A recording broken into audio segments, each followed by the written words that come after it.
And welcome back, YouTube, to another episode of our season Fighting Everything. I have no idea what season it is. And we are here about to start our war against the Onyx Watch. But before that, there is still one tile left of the Deepwater Guard. And I love this tile because it's usually the only tile in the entire Deepwater Guard territory that has a strength over 100. And that means that could be some dangerous stuff in there, and that, well, let's see. Let's see what do we have there. Hopefully it's something fun. Now, there were several updates, some of them that completely broke the game and then fixed it again, and there are changes done to the laser munition systems and, well, to the lasers in general. Yeah, well, I expected something else. I expected like a crossbone here, but okay, it's gonna be fine. So there were some changes made to our ships up as well. Mostly some AI fixes, as well as where I get extra propellers now, as well as a slight bit redesign on the engines, as they had a habit of cooking themselves. So yeah, all around minor changes been made to the vessels. Nothing too major, nothing too drastic, but still tiny changes just to keep it up with the current updates of the game, since, well, yeah, I do hope there gonna be some during this season. I do hope they're gonna fix some of the designs in the game, since a lot of the like Onyx Watch ships that we're gonna be fighting right now is not dwelling all that well with the current updates. Let's just put it that way. Oh, the missiles. Hey, I doubt. Let's see.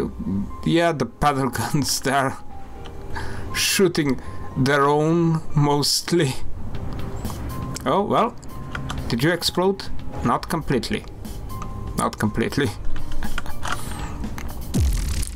Well, it's taking some damage, but not a lot. Oh.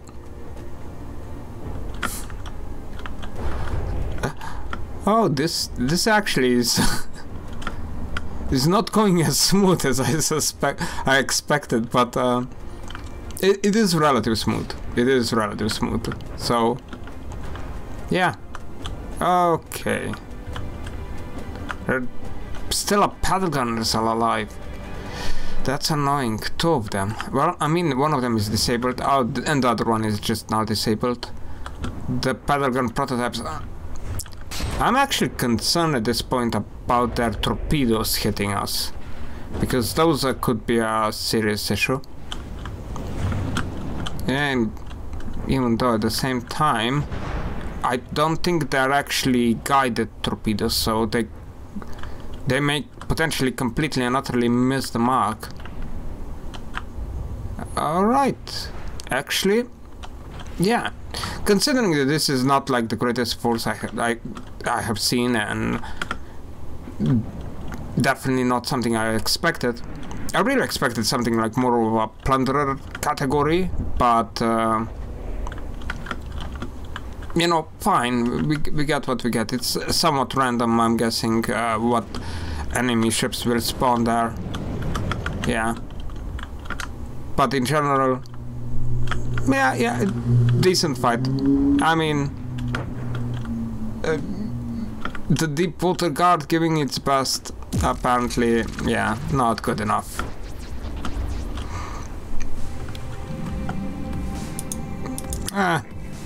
We're gonna need to do slight bit of repairs here. Slight bits. Alright. Now, how much material we have? 21, 63, and 24. I don't think that's good enough to get us another Vera into the game. Which I would really like to have, because going against the Onyx Watch, they use crime cannons, and those are tend to be scary. So it would be nice to have another variant in the game. And we're gonna be courteous and announce war against Onyx Watch. You can just drive into their territory and wait for them to get pissy enough to start a war with you, but... Well, whoa, there is a bulwark right at the bat. We get to fight a bulwark. Wow, that's actually... It's a good thing and a bad thing at the same time. It's a good thing because it's gonna give us a lot of material if we kill it. But it's also kind of a bad thing because Bulwark is one of the scariest ships in the Onyx Watch fleet. And hopefully it won't kill us. Why it's scary? 2000mm cram cannons. Our laser munition defense system definitely won't be able to stop those at all. So I do not give ourselves a very high chance of not potentially even losing a ship in this battle. So that's gonna be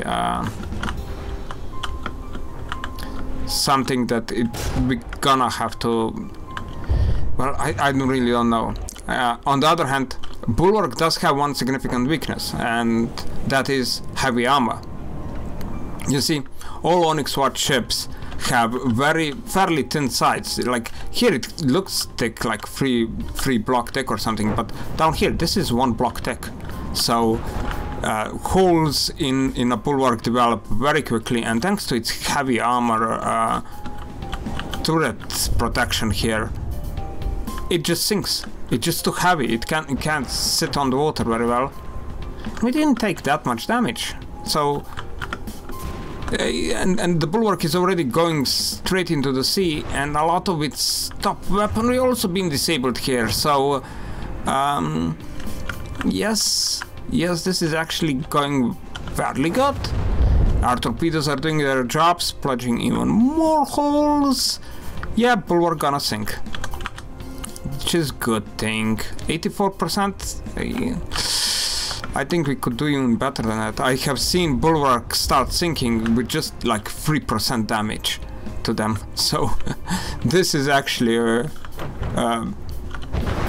well, oh, one of our rills got smacked down. AI did it. Oh, you too. Oh, look at that. The damage of those crime cannons can do, it's ridiculous. Oh, but it's also sinking. And there you go. You may cause those problems, but yeah, a fatal weakness of sinking. That's actually kind of bulwark speciality in the Onyx Watch. It just sinks very quickly. Other ships do not sink that quick, or at least don't have the tendency, but they have other problematic issues. Cordons and trebuchets usually tend to blow up a bit too quickly to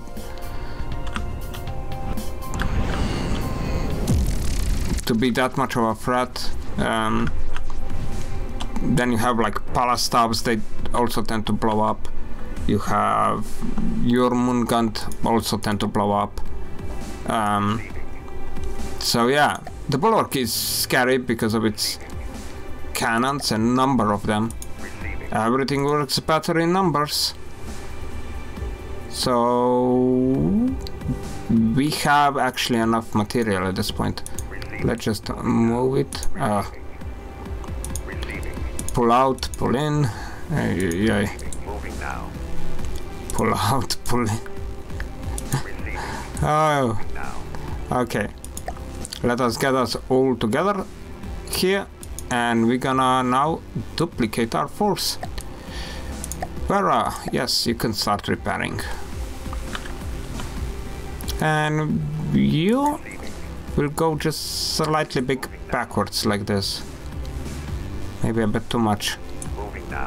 I do want her to be close enough so that the two ships will share laser munition a bit between them, since advanced cannons, explosive, fragmentation, they're not that hard to stop, but cram cannons on the other hand could be a serious issue to us. So I'm going to be cautious and try to keep the two ships as close together as possible. Yep. Oh. Okay, let's see, what do we have in the next tile? This is like opening cards and seeing what's underneath them. Just that hourglass and a pile of stuff, yeah, that's not really a threat. Let's just get you two moving, and we're gonna see Vera's handling both of these. I think a single Vera could pretty much handle both of those ships, but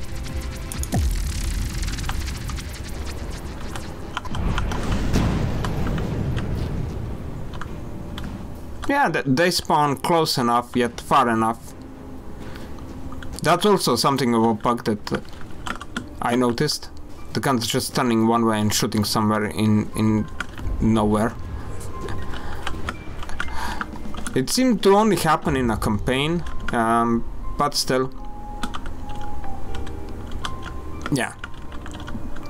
As I said, the game is updating very regularly at this point, and I think that the current setup updates won't stop until I think it's end of October or something like that. So I also don't expect any significant changes to the ship design in the game until then, simply because doing updates of the designs while the game itself is being updated, yeah, it's sketchy, but we'll see. I mean, I do wonder what they're gonna do about it, because they currently change a lot of the stuff, and the designs haven't been updated for over a year now. So we're gonna see what kind of a balance they figure out, strike out at the end, and what kind of design adaptations we're gonna get after that. It's gonna be interesting to see. Still, I mean, but a lot of the well, problems, I think it could be addressed several different ways, and a full-fledged update may not be completely necessary in a lot of the cases. But still, I mean, Onyx Watch is...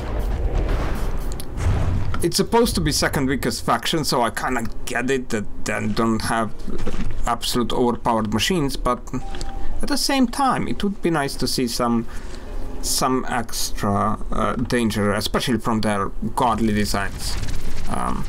So yeah. Of course, other factions also have issues. Alcazar and a warrior. Vera could pretty much finish those two up as well, but we're gonna include Pyrrha into this fight up as well.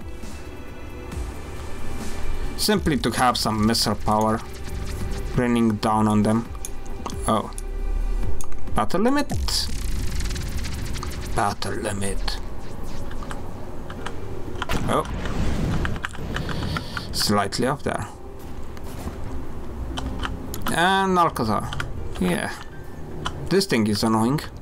I mean, it is and it kinda isn't. It has very strong laser munition defense, but as you can see, we just covered it in smoke, and that laser munition just doesn't work. Especially not against the torpedoes.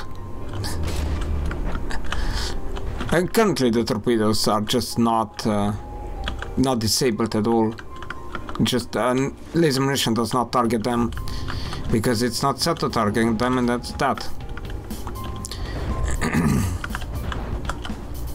Yeah, so they're just going straight through and plunging ships down. So yeah, I think that they could change that default setting from the laser munition defense, just so that some of the campaign designs won't be in this much trouble. Oh, bulwark. Alcazar. You're not looking good. Looking good at all. The warrior is also being completely and utterly disabled at this point. I mean, this rear gun could technically still be usable, but I think it got stuck there. Yikes. And the Alcazar is yeah, dying. But as you can see, unlike the Bulwark, the Alcazar is not sinking, because it has very little of heavy armor in it. That's the difference. Even though what is the armor on the side? It's actually slightly thicker. It's 2 blocks thick compared to the Bulwark, so only 1 block, which is yeah, it's 2 in cases even 3 blocks thick. So that's actually a significant improvement over the Bulwark's 1 layer armor. That really does not stop anything. So yeah, well, currently it is what it is. So while I do feel slightly bit cheap for using this many torpedoes against the Onyx Watch, you know, I'm gonna take whatever advantage I can get.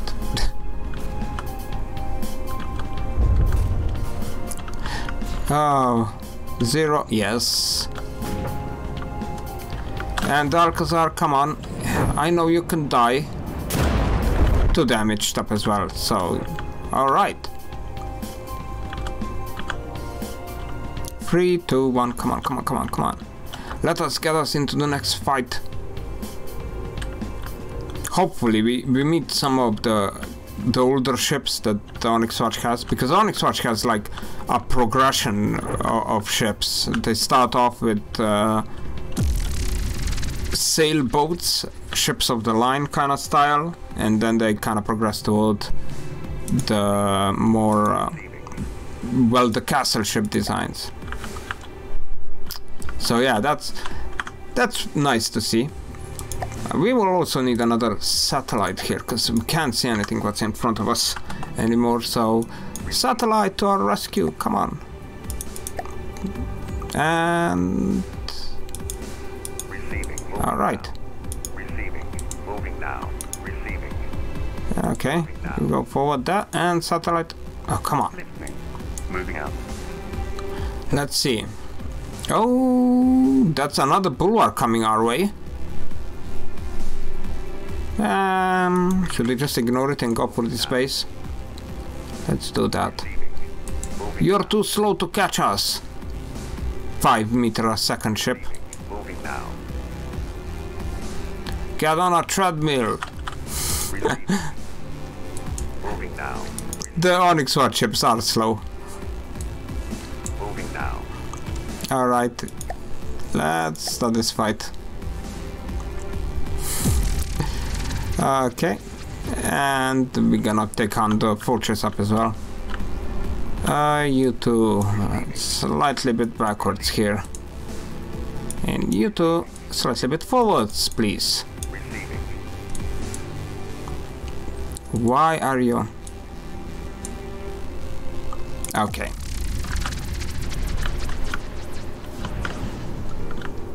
And what do we have? I didn't even check. An hourglass, a proctor, I think, and buttress. I actually like these very small vessels by the Onyx Watch. Or like buckets. I like bucket ship. Why do they missing corners though? Are they missing corners? Or are they... Oh no, they're just that odd ones. The flat corner side. That's what kind of they're using, because there is none that would be 2x2 corners. They don't exist in the game, so yeah, I get it. Wish I could make something like a bucket like this and actually make it look good, because these actually look good. I can't make a good looking bucket though. So yeah. My only regret. not making a nice looking bucket ship.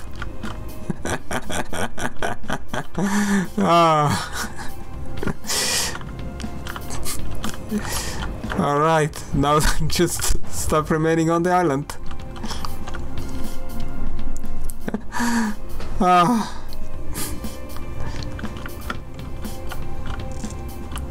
Oh, come on, kill it. Okay, that's one disabled. This one is also disabled, even though not too damaged. Missiles hit it, just wreck stuff. That's why we got Pyrrhus into this battle, just so they can quickly destroy one house after another, even though they will actually do it one after another, so... too damaged.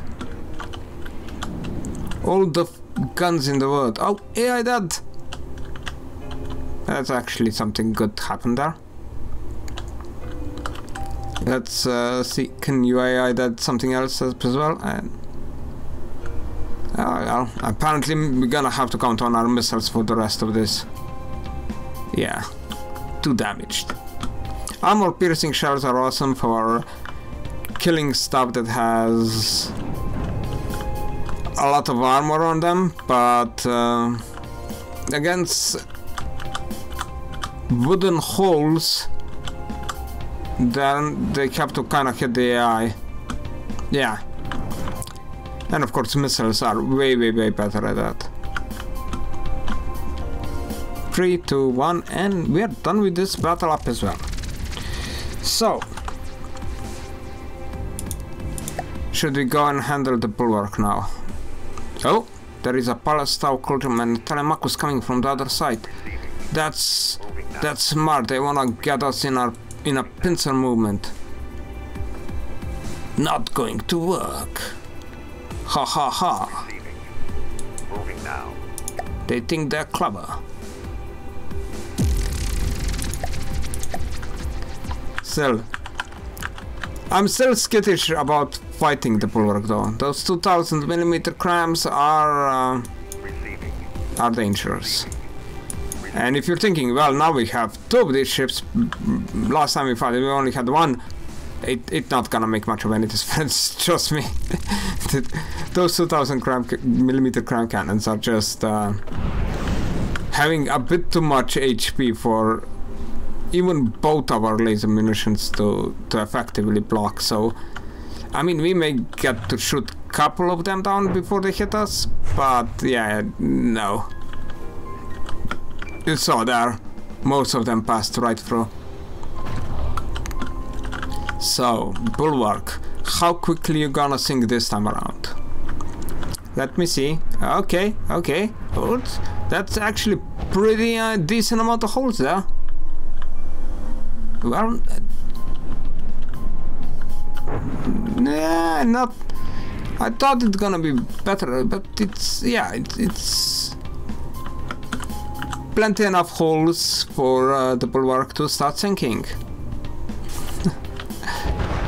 And soon enough, yeah, it won't be able to shoot at us anymore. I don't even think how much accuracy its gun's gonna have, even in this position. I mean, they're still kinda currently able to elevate themselves above the waterline, but very soon the ship gonna be too much underwater to even see us, and then, well, it won't be able to shoot us anymore, so I won't be scared of its cram cannons after that. But otherwise, yeah. Maybe one update that Onyx Watch ships could get is slightly bigger guns.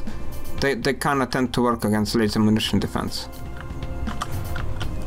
Even though, I mean, look at the amount of turrets that are just gone. That's a problem with having kinda deck-mounted gun designs. And that's why it's not recommendable to have a deck-mounted gun designs. That's why most people hide them in the hulls. Thick hulls. Not one layer thick hulls. I mean, there are some actual restrictions to how the designs in the game have to be which does make sense, but yeah, some restrictions could be less so. Pioneer, Cordon, Culverine, okay. Receiving. You know, Moving now. Yeah. Receiving. Moving now. let's get you guys moving. I'm pretty sure the Varus will do just fine against that. Receiving. Um, Now. Receiving. Moving now. yeah, we won't need support. They're not gonna need support at all. Yeah, okay, that side. Well, odd glitches, very odd glitches. Yeah, well, it's working just fine now. Yeah, this is something, as I said before, this is something that happens in a campaign where first couple of seconds, for some or other reason, shards can just disappear mid-flight and your ships seem to like lose where the enemy ships are, and it kind of causes that odd jitter around. I don't know what's it. I'm pretty sure it's a bug. Yeah, they're gonna fix it at some point. At some point. It's not really. Yeah, as it goes with everything else. You're pretty bad. What are you? You're the pioneer, right? Yeah, pioneer. Pioneer. It looks actually pretty neat, but half of its guns are not even working.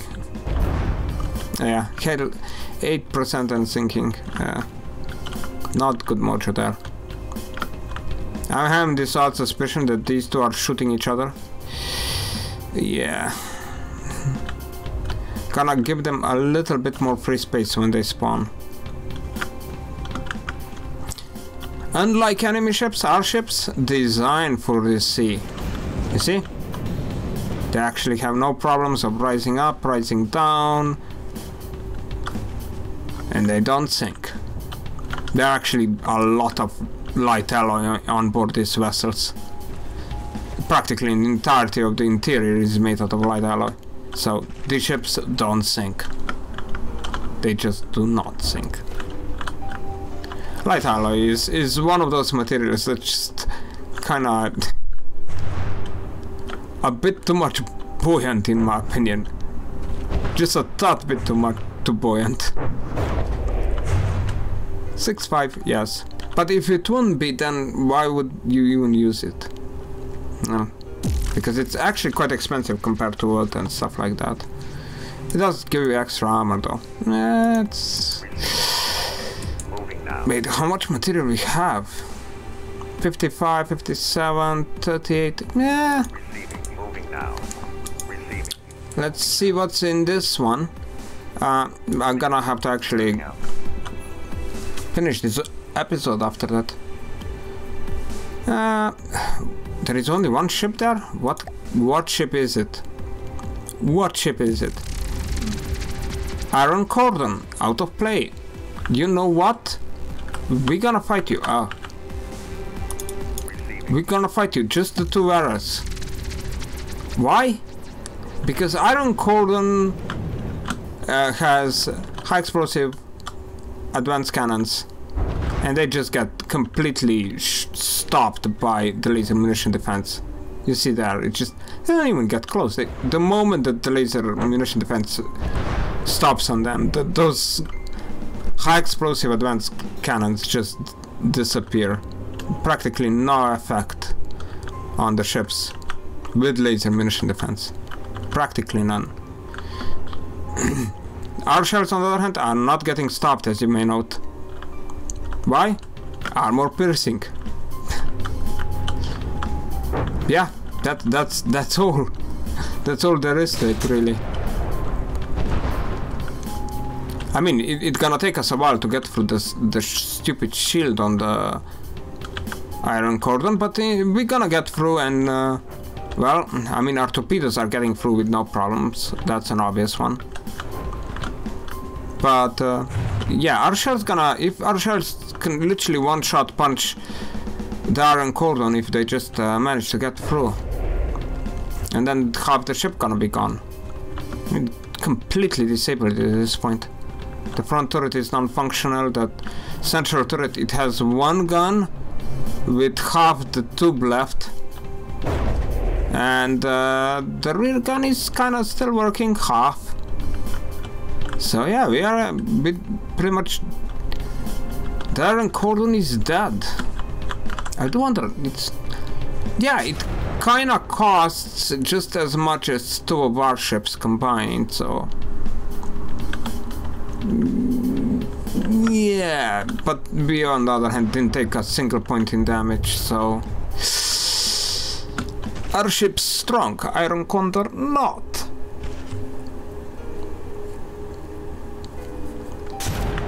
Yeah.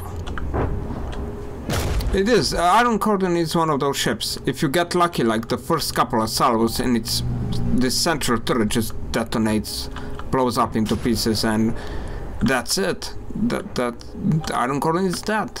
And then you have, well, battles like this one, which just take a bit longer. But we're gonna get to it sooner or later. If our guns won't, our torpedoes will. So yeah. Slowly killing it. I did set the AI to potentially try and target stuff that is above the waterline.